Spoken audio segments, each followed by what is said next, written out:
आना ओ रानी आना फोटो खिंचवाले, आना ओ रानी आना फोटो खिंचवाले। आनी बानी के स्टाइल में फुल सारी की स्माइल में, आनी बानी के स्टाइल में फुल सारी की स्माइल में थोड़ी मुस्कुरा ले। आना ओ रानी आना फोटो खिंचवाले, आना ओ रानी आना फोटो खिंचवाले।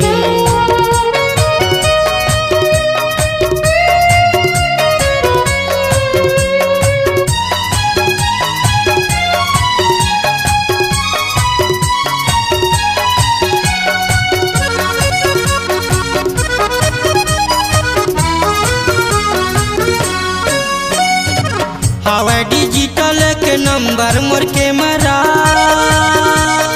भारी सुंदर रही तोरे लवली लवली चेहरा। हवा डिजिटल के नंबर मोर के मरा, भारी सुंदर रही तोरे लवली लवली चेहरा, भारी सुंदर रही तोरे लवली लवली चेहरा। रंग रंग के गेटअप में स्नो पाउडर मेकअप में, रंग रंग के गेटअप में स्नो पाउडर मेकअप में चेहरा चमका ले। आना ओ रानी आना फोटो खिंचवाले, आना ओ रानी आना फोटो खिंचवाले।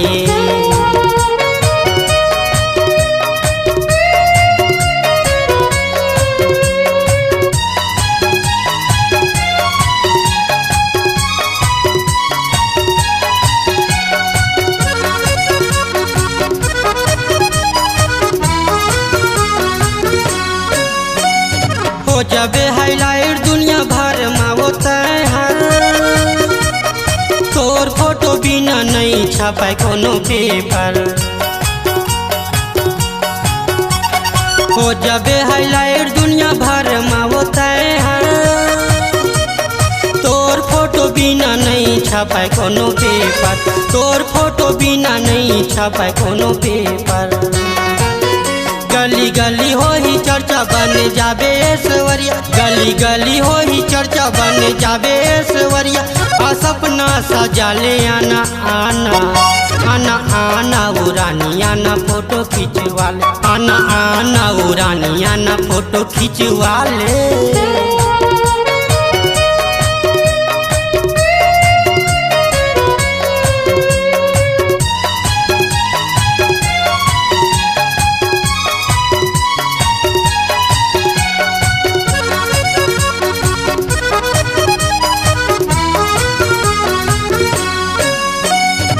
रायपुर शहर में कापा मुआ मोरे गाँव है, दास मनोहर धीते लहरे मोरे नाव है।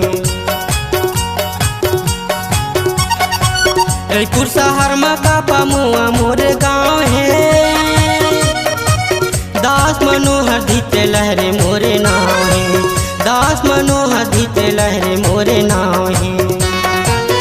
गीतकार छत्तीसगढ़िया तू छतिया बेतय, गीतकार छत्तीसगढ़िया तू छतिया बेतय। रानी पीरित लगा ले। आना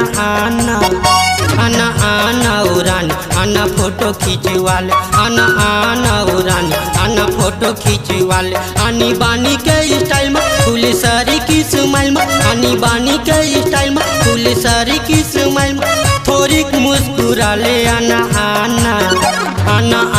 ओ रानी आना फोटो खिंचवाले, आना ओ रानी आना फोटो खिंचवाले, आना ओ रानी आना फोटो खिंचवाले, आना ओ रानी आना फोटो खिंचवाले, आना ओ रानी आना फोटो खिंचवाले। कार्यक्रम हेतु संपर्क करें दास मनोहर घृत लहरे। मोबाइल नंबर है 8120888155।